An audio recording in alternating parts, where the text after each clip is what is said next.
읽어주는 교과 둘째 날 6월 28일 월요일 텅 빈 채로 달리는 삶.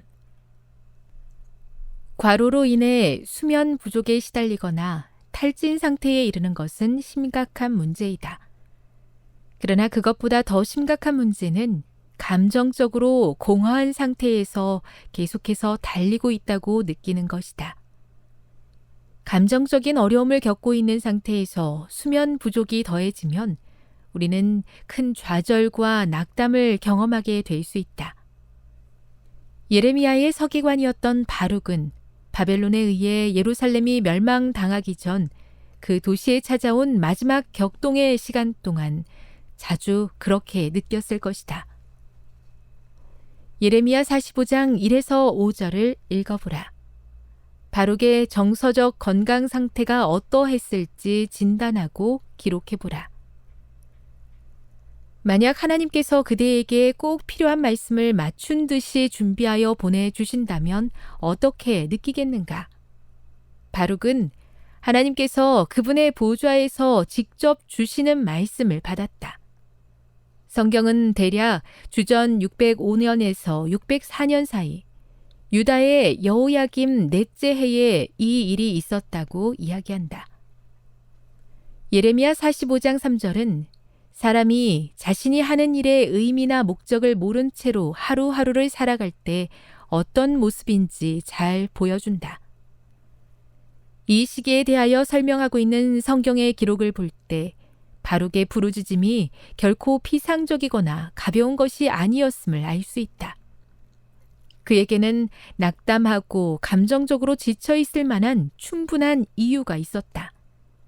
당시 너무나 많은 나쁜 일들이 벌어지고 있었고 이제 곧 더 많은 일들이 벌어질 것이었다. 바룩의 아픔과 고통에 하나님께서 어떻게 반응하시는가? 예레미야 45장 4, 5절을 읽어보라.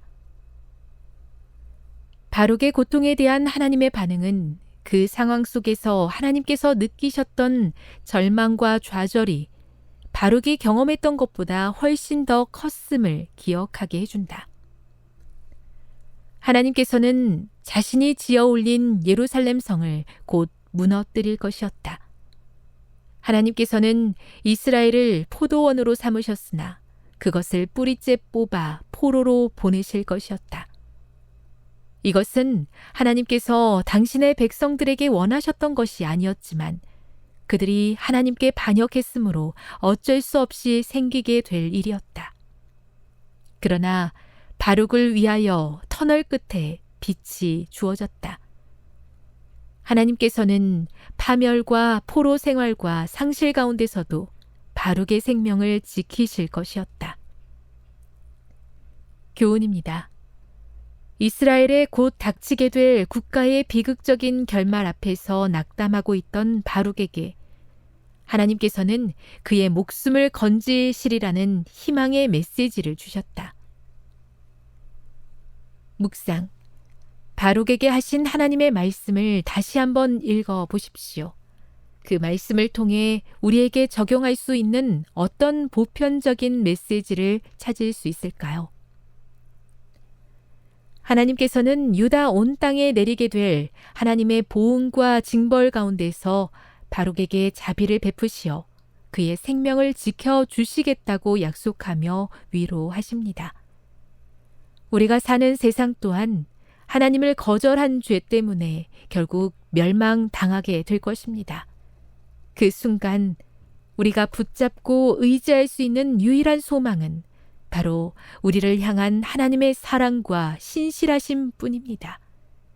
믿음으로 하나님을 붙잡지 아니한 모든 사람은 이 세상의 종말과 함께 결국 다 소멸하게 될 것입니다.